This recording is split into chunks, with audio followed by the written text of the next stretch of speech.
But tourism কোম্পানির সর্বপ্রথম আমি যখন ট্রেড লাইসেন্স করতে যাই, প্রথমে গেছি ঢাকায় সিটি কর্পোরেশনে। পর্যটন কর্পোরেশনের কাজকে এটা থেকে ট্রেড লাইসেন্স আসলো।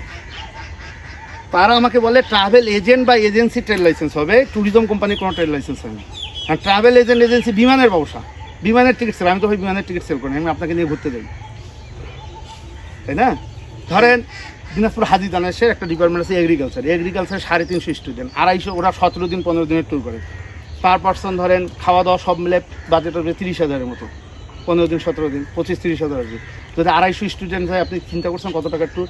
প্রায় 60 লাখ 70 লাখ টাকার ট্যুর।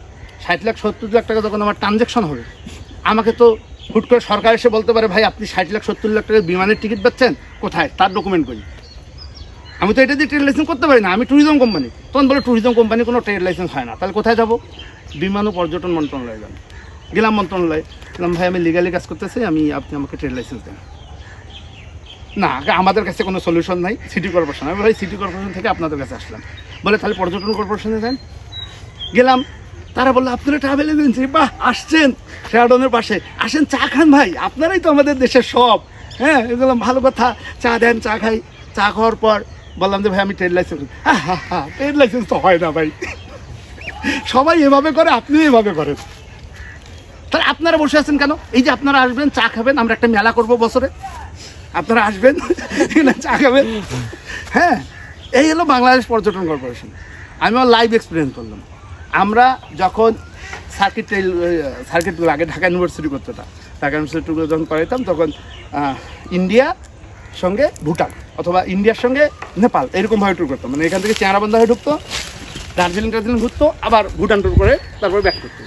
এই ট্যুরগুলোতে আমরা সবাই তো বৈধভাবে ডলার নিয়ে, বা ধরে ব্যাংকের কাছে গেলাম যে আমাদের না এতগুলো ডলার তো দেওয়া যাবে না, কোনোভাবে না। আমি বললাম ভাই আমি বৈধভাবে আমি এই ট্যুরগুলো করাচ্ছি, সবাই যাচ্ছে, কিন্তু আমি একটা ব্যাংকিং চ্যানেল টাকা দিতে চাই, যেন আমার রাষ্ট্রের যে ট্যাক্স, আমি এই ট্যাক্সগুলো পে করতে চাই। হবে না, এতগুলো ডলার দেওয়া যাবে না। কেন দেওয়া যাবে ভাই? এতগুলো টাকা তো নিয়ে যাচ্ছে, হুন্ডির মাধ্যমে নেন। মানে আমাকে ব্যাংক বলতেছে ভাই হুন্ডির মাধ্যমে নেন টাকা। এখন যদি আপনি ধরেন 100 জন ডিপার্টমেন্ট ট্যুরে আপনি দেশের বাইরে যান, 100 জনের টাকা আপনি শপিং করবেন, করবেন, ও করবেন, ঘুরবেন, আপনার কতগুলো টাকা। এখন কী করতে হয়?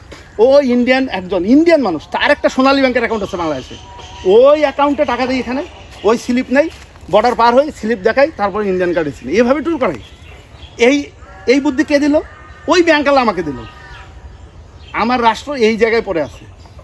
পর্যটনের কথা বলতেই এতগুলো কথা আসলো। হ্যাঁ, তাহলে এইটা সলিউশন কি আপনাদের বলেন?